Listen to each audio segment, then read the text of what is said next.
Welcome to Quarantine's This review of the complete first series of Stargirl. And before we get into it, just an interesting fact for you.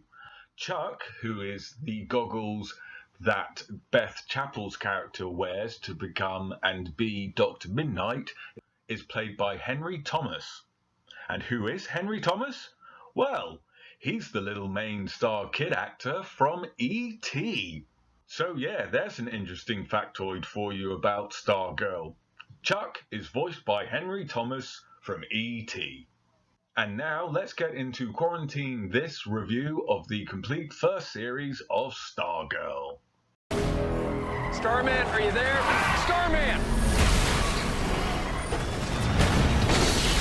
The Justice Society must live on. Someone with honor must carry the torch.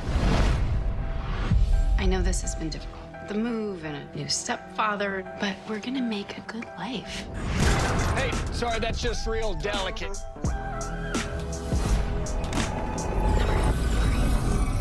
What are you? It's the cosmic staff. It's extremely temperamental. Staff's not supposed to work for anyone except Starman. This has to be the reason the staff lit up. The staff chose me, and I choose you. I never thought there'd be another Starman. Stargirl. Welcome to Quarantine This review of the complete first series of Stargirl on the DC Universe's streaming site, co-produced by the CW. The next series of Stargirl will of course be completely on the CW, as the DC Universe is coming to an end now that TNT are involved and hopefully steering it in the correct direction to put DC Comics back on top of the billboarding charts of comic books instead of ruining the comic book industry itself.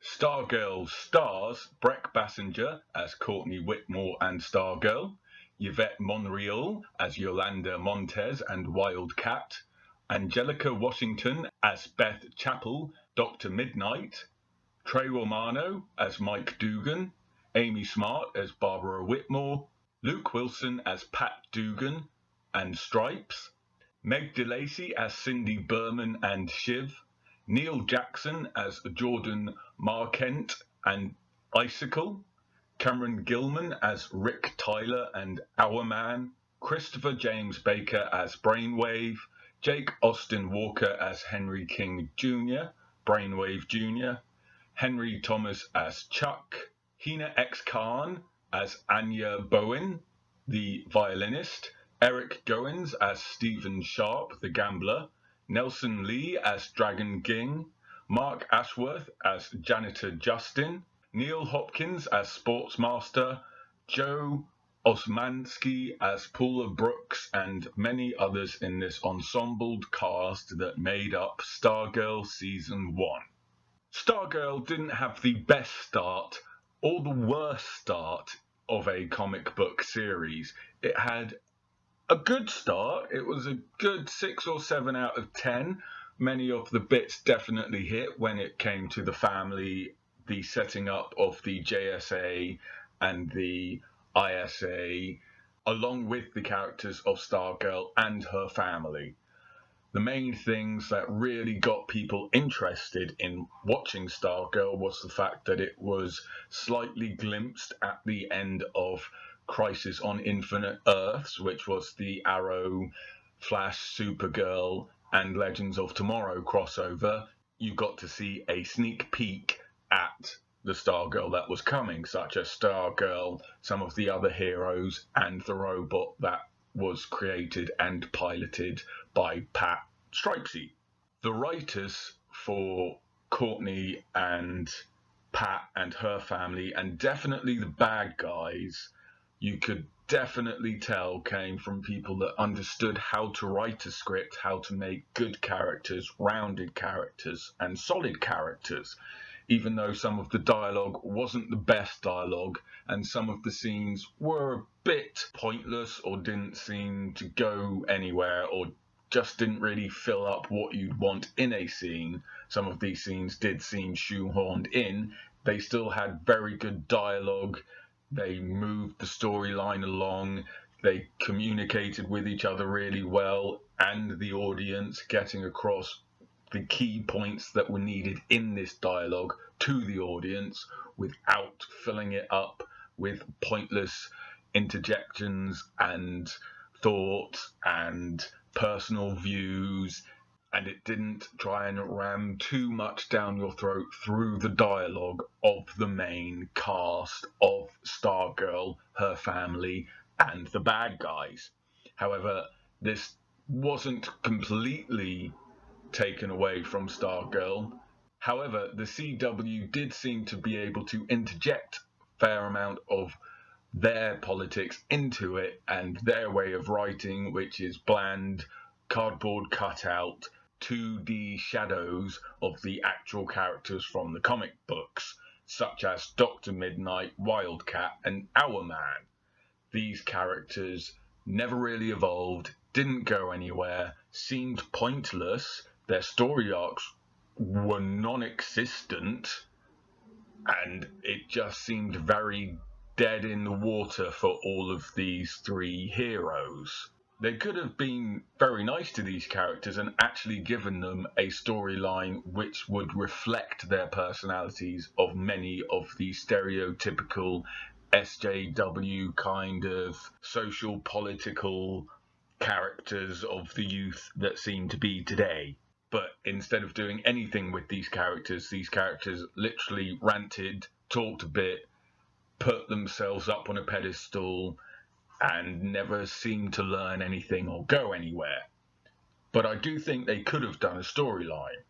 Wildcat, played by Yvette Monreal, who played Yolanda Montez, who becomes Wildcat, her whole backstory is that she did a tit pic that ended up going viral around her high school. She blamed Henry King Jr., because that was the person she was dating at the time, on doing it, even though you can clearly tell it was the character of Cindy Burman, Shiv, that managed to take the videos that Wildcat had sent Henry King Jr., put them on her phone, and then sent it through to everybody at school, because they do make a point of showing that Cindy Burman has everybody's numbers in school, because every time a new person walks in, she takes their phone and instantly takes their number. They even mention it later on in the series when Cindy Burman and Courtney Whitmore are having a chat, and Cindy Burman's like, "Great, I'll text you later," and Courtney Whitmore says to her, "Because you have my number." To which Cindy Burman's character turns around and gives a smug, knowing smile, showing that she had all these contacts all along and it had nothing to do with Henry King Jr. Even though in the series Henry King Jr. constantly apologizes for something he didn't do, because he's a white male. This is clearly CW interjecting what they want as producers into Stargirl. But they still could have done a good storyline with Wildcat. They could have had this anger of her tits being shared around school and her family, for some unknown reason, hating her for 3 months from the point of it happening, and they just constantly hate her. They even only show one episode in the series to do with her family. They don't add on it. They don't try and show progressiveness in her family dynamics. They don't show her getting angry and withdrawn and taken away from her family. That's it. That's her entire thing you need to know about this character, is that her tits were shared around high school and she's not very happy about this. So therefore, she goes around and literally kills about 15 to 20 bad guys. All of them have no faces. Now, this isn't a spoiler-free, so spoilers are happening in this video. And there's a spoiler coming up now, and that is that Wildcat ends up, shockingly enough, killing Brainwave. It's not Stargirl that kills him, it's Wildcat, which is a good twist and a good shock. Brainwave imitates Henry, his son, to try and get at Wildcat to take her down, but Wildcat sees through this because she knows what she's seen and takes Brainwave down instead. And you're left there a bit shocked. And then Stargirl comes in, steps over literally 7 or 8 dead bodies, looks at Brainwave and gasps as she realizes that Wildcat has killed this person, even though she's already killed in a couple of episodes leading up to this. But this one person, because you can see his face and he had dialogue, you should feel sorry about this guy and you should feel bad about killing him. They have it so that when Henry dies, Wildcat goes to church. You don't see it, it's just dialogue, actually good dialogue given to Dr. Midnight and Hourman, dialogue that adds to the story of other characters whilst they're not in the scene or in the episode or on the screen. This is what dialogue should do. It should fill in some of the blanks and some of the plot holes. Not all of them, because some plot holes are needed to keep audience talking. But this is what dialogue should do. In an episode after Henry King Jr.'s died, Dr. Midnight, Beth Chapel, says that Yolanda, Wildcat, is in church praying because of everything that's going around, which is a good story arc. But what would have been a nicer story arc is if all this anger and everything had consumed Wildcat and she went around patrolling, taking down some of the lesser bad guys, muggers and other things of words I can't say, and abusers and things like that, and you see her taking the anger out in the CW's direction of white man bad, but she realizes that she's going over the top. She shouldn't be completely breaking their arms or legs. These things do have repercussions. The person can't work anymore, therefore the entire family's out of a house. They don't have a job, and then they end up out on the street. And then she sees all this. She wonders what she's doing. She sees Henry die. She goes to church. She comes back to her family, starts to put things back together because of her realization to do with the church, Christianity, and the death and everything that's going on around her. This is a good storyline arc for Wildcat, especially as her name is Wildcat. She's going from this wild, unmanageable, angry girl to somebody who is taming herself and pointing herself in the correct direction that Courtney Whitmore's character and Stargirl want her to go down. But they didn't do any of this. They just kind of left her floundering outside. Even with Beth Chapel, the girl who is also Dr. Midnight, she is this annoying, always talking, always interjecting, always clumsy, always there, always smiling, always bubbly kind of character, which I have nothing against. You can have these characters in there. And she's always trying to talk to her mum and her dad and bringing them lunch and dinner whilst they're at work. And they do add the fact that she's trying to keep a hold of her childhood because she's not the popular person in school. She doesn't have friends. The only people around her are her mum and dad, who are trying to get rid of her so that they can continue to have a life that they had before she came along. Something that a lot of teenagers do deal with and do resent. But every time she goes in to do a mission, she leans into this talking and bubbly and nice way of doing things and clumsiness and goofiness, when I think it would have been better if they leant the other way. For example, there's an episode where she has to go into Dragon King's house to get some information from his daughter, Cindy Burman.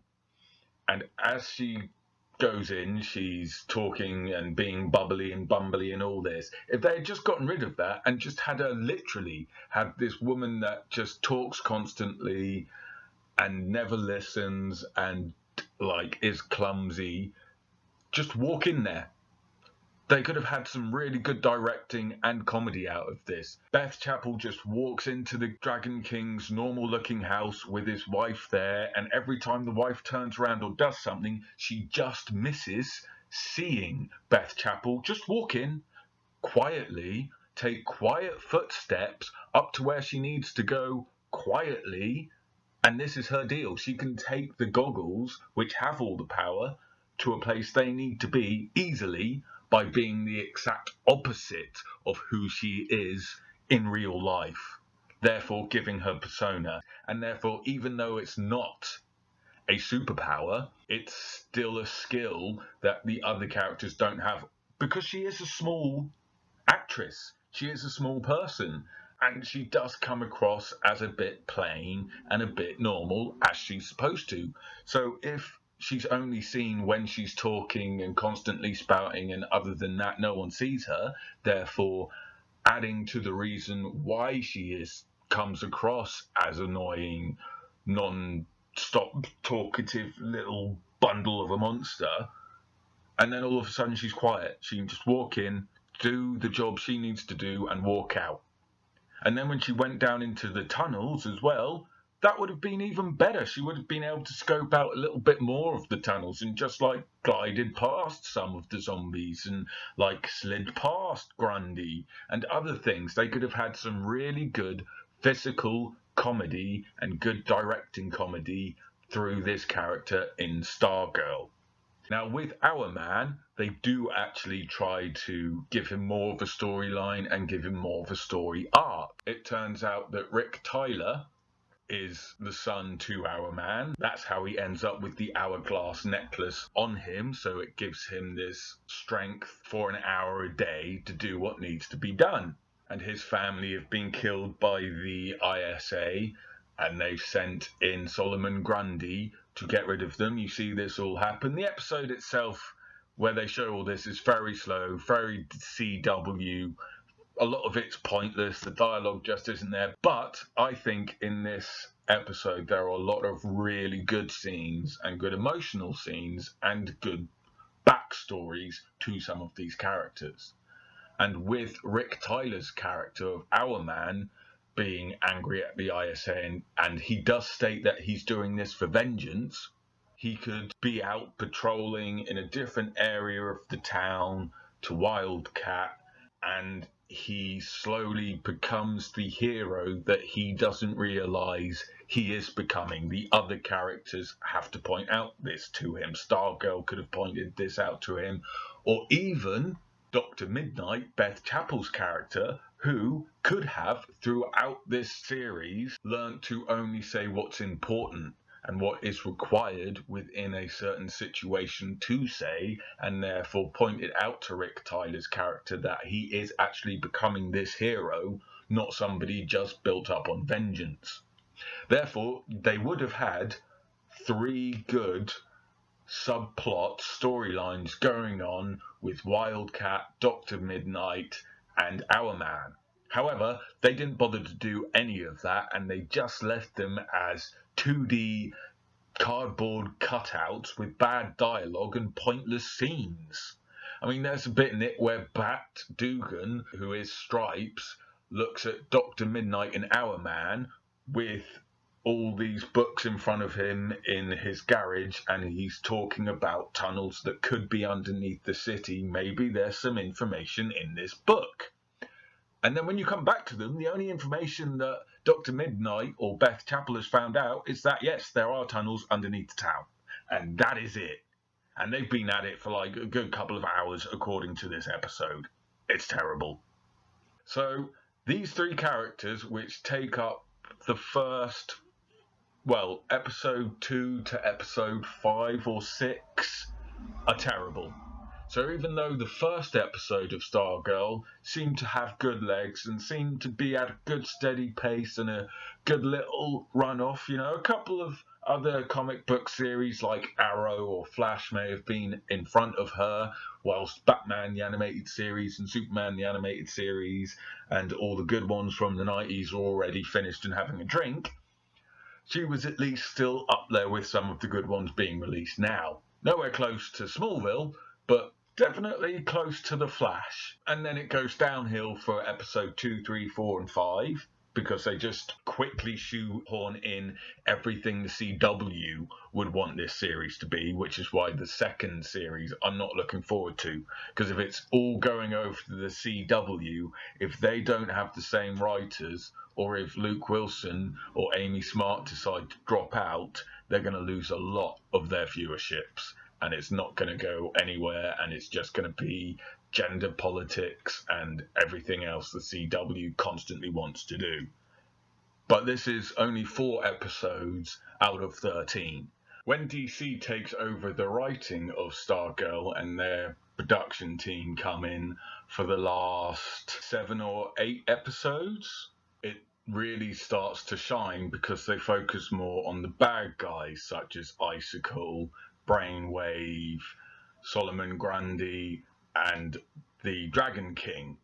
They let their storylines come out a lot more, and their personalities, of which are very well rounded, thought out, and in depth. They come across as family men, they come across as people who know how to do their personas' jobs within the real world, they come across as fitting in quite nicely within the community. They have all their different personalities, they're just not a copy of each other but with a different emotion. They actually show different and various emotions which happen because of their construction of their personalities that the writers have put into the characters of the bad guys.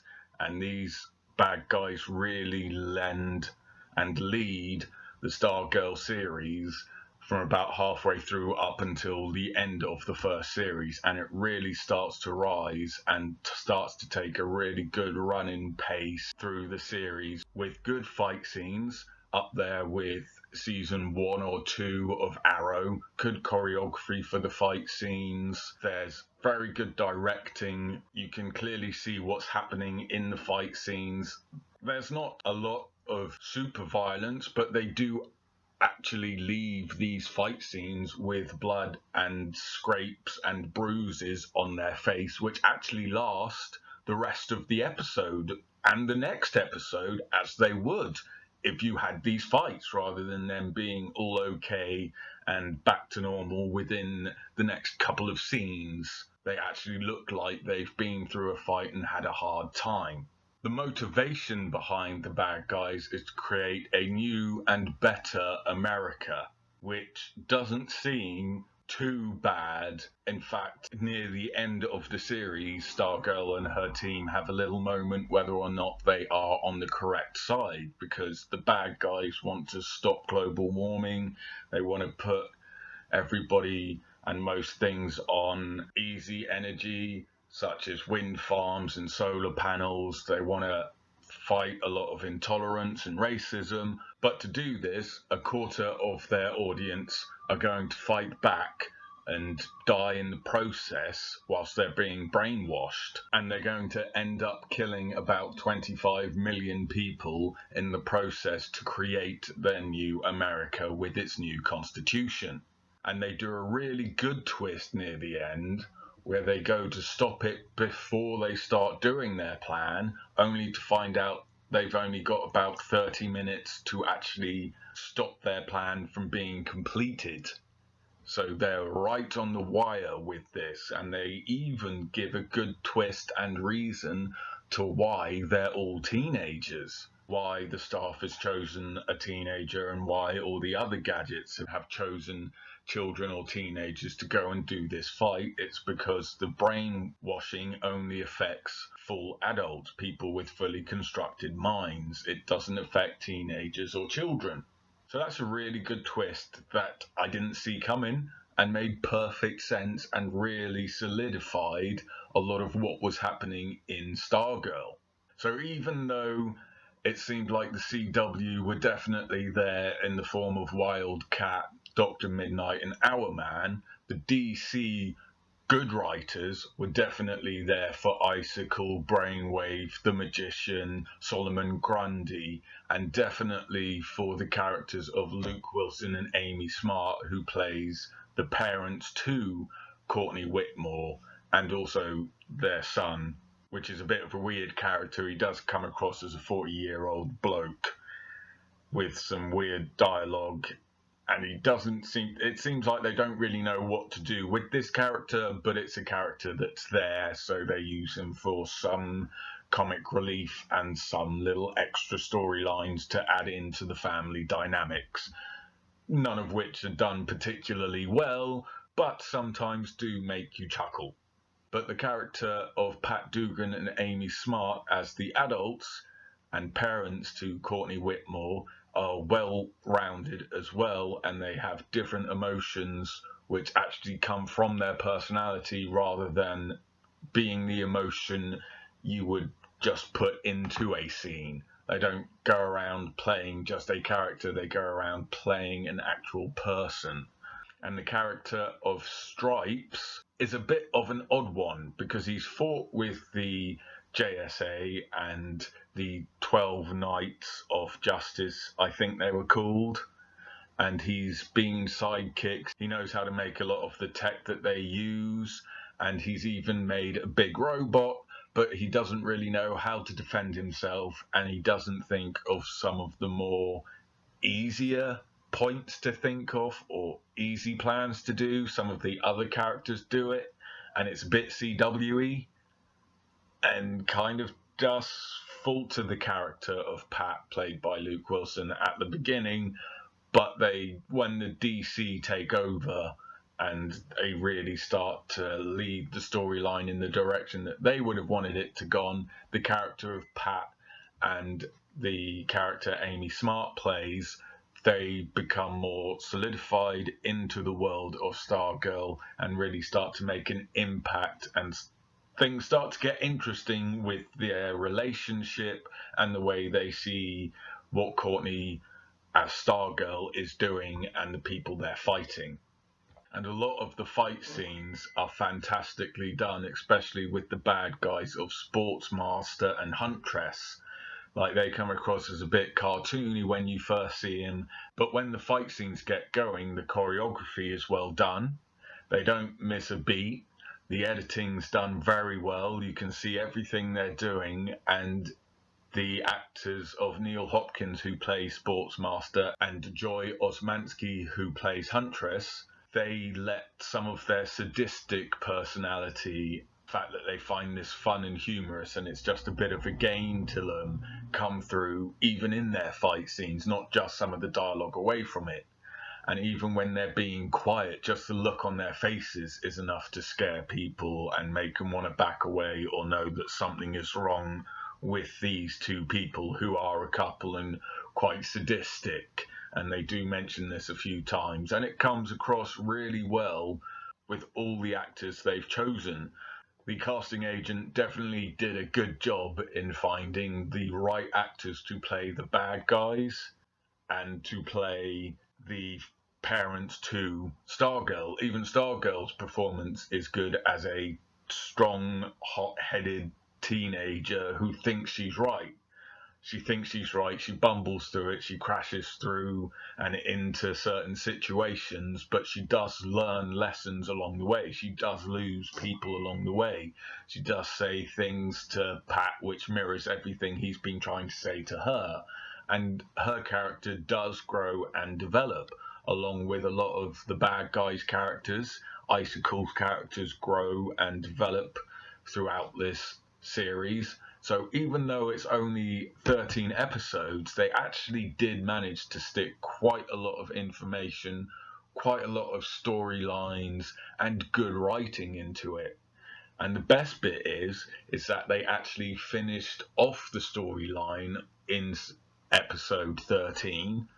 The ending's a little bit like the very last bit of Icycle is a little bit wrongly placed. They don't lead up to it well. They don't give any kind of details that this is what's going to happen later to Icycle. It just kind of happens and it ends. So even though they've done really well, the last literally 3 seconds is a bit of a letdown. But they do finish it off. They do wind it off nicely, and they open it up for the next series with the character of Shiv still being out there, with Solomon Grundy still being out there, with the Shadow Mist guy who everybody thought was dead coming back, and just the Justice Society now completely being reformed, with no particular bad guys on their horizon, but there does seem to be stuff in the works to lead to a good second series, depending on how the CW decide to write it. Hopefully they'll stick with the same writers they have now so that you get a good balance between DC and CW writing and they don't go completely the CW way, or else it's going to tank as much as Batwoman did. At most, hopefully, Stargirl will get up there with Flash. Because I think Stargirl is as good as Flash. Some of the dialogue was better than Flash's. The fighting and choreography was better than Flash's or Arrow's. I would definitely say Stargirl was up there with the first and second season of Arrow. Not quite up there because of some of the CW's writing when it comes to Wildcat, Hourman and Dr. Midnight characters, but definitely up there when it comes to well-rounded bad guys. In fact, I think they're probably better than Deathstroke from season 2 in Arrow. Definitely up there with the storylines around Stargirl and everything that goes into motivating Courtney Whitmore wanting to be Stargirl.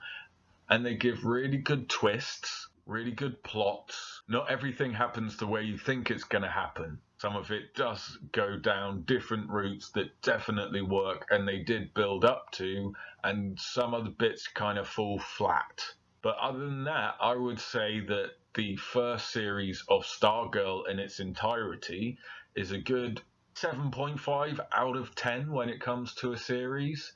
Maybe a 7 out of 10 because there was too much CW's writing in there at the beginning, which definitely did it some damage and probably lost a few viewers in the first 5 episodes.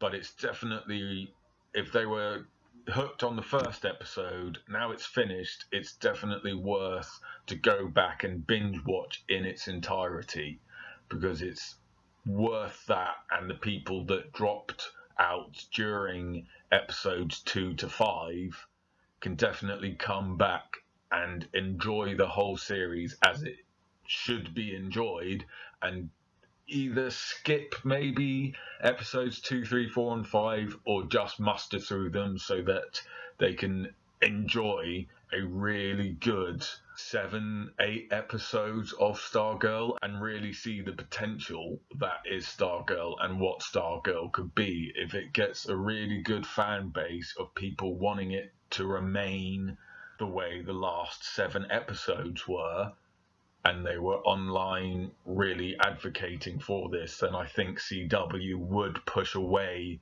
from its political agendas and everything else that they're trying to do and stick more with a good, strong plot line that doesn't depend on a pep talk every 20 minutes or a character putting themselves down and putting the whole weight of the world on their shoulders every 20 minutes or a bad, terrible pun every 5 minutes or woman power every 3 minutes. As long as they stay away all from that and just give a good, solid, dark storyline with an evolving character whose emotions come out because of the personality they have, I think the second series could be just as good as the first, if not better, but that all depends on the CW. So this has been Quarantine's This review of the complete first series of Stargirl. Let us know what you thought about Stargirl in the comments below, and remember to like and subscribe and hit the follow button to get alerts for every new video that we upload at least once a week. Until then, take care and check out the rest of the reviews on our channel along with original documentaries. Bye for now.